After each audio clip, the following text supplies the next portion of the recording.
aslinya sebenarnya tidak bisa kelihatan. Nah, di atas atap ini ada beberapa orang yang sedang bergantung itu di genteng yang terbawa air. Ini ada anak duduk di atas ini, di atas teras. Anak itu sebenarnya setelah tsunami mereda, kami panggil karena dia panggil pengen ke rumah kita, karena rumah kita kan mungkin lebih ramai ya.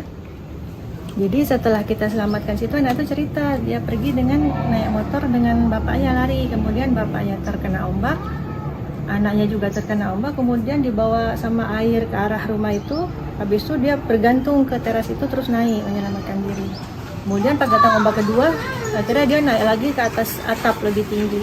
Jadi kita dari sini bilang, dek sabar dek, dia teriak bapak, terus dia panggil ke kita mau ke sini. Cuma kan bagaimana mau ke sini? Karena ini air masih tinggi. Kita bilang tunggu situ sebentar, sabar dek. Sedangkan ini gempa terus.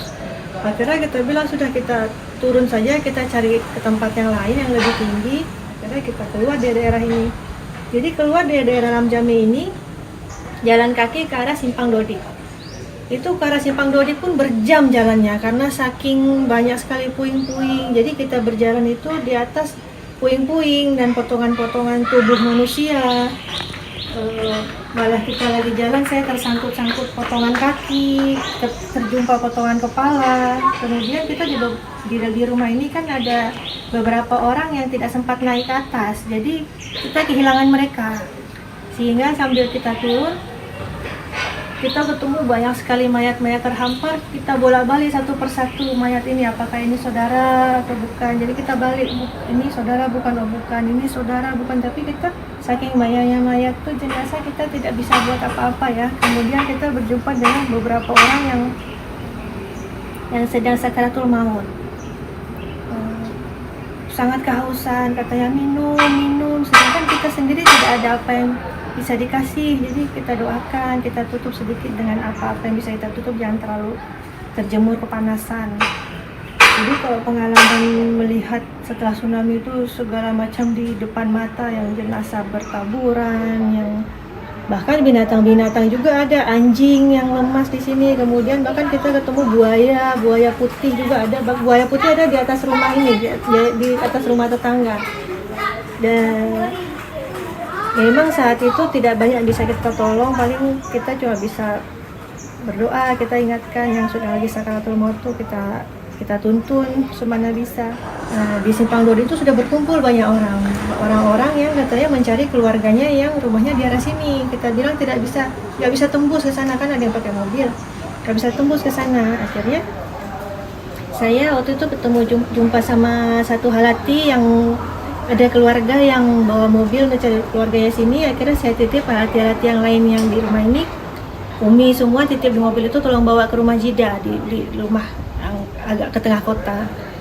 Nah, kemudian mobilnya juga sudah penuh sama orang-orang yang mau ikut numpang. Akhirnya tidak muat semua. Akhirnya saya nggak naik mobil itu. Saya bilang yang lain, ibu-ibu saya naik, saya biar tinggal di sini.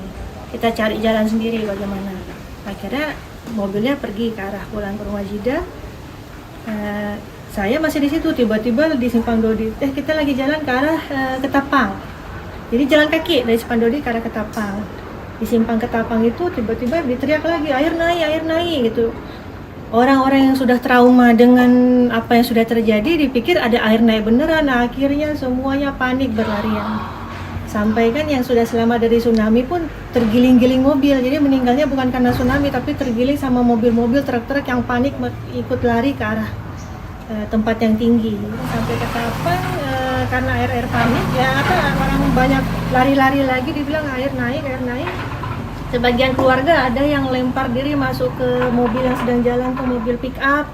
Kemudian saya waktu itu ada berhenti bus. Kemudian akhirnya orang naik bus itu, akhirnya saya juga ikut naik. Bus itu jalan, kami juga tidak tahu tuh busnya ke arah mana, yang penting naik dulu. Jadi saking penuhnya saya nggak naik di atas bus, saya tuh bergantung di pintu bus. Di pintu bus itu nggak bisa naik, jadi kita seperti Spiderman gitu. Saya bergantung pintu bus. Di sini ada sekitar 5 orang di tangan saya, yang saya berusaha tahan supaya mereka tidak jatuh.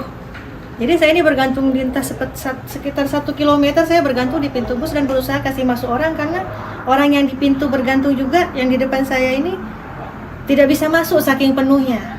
Akhirnya saya dorong, saya dorong ke dalam gitu, akhirnya bisa masuk. Akhirnya saya masuk ke dalam pintu bus.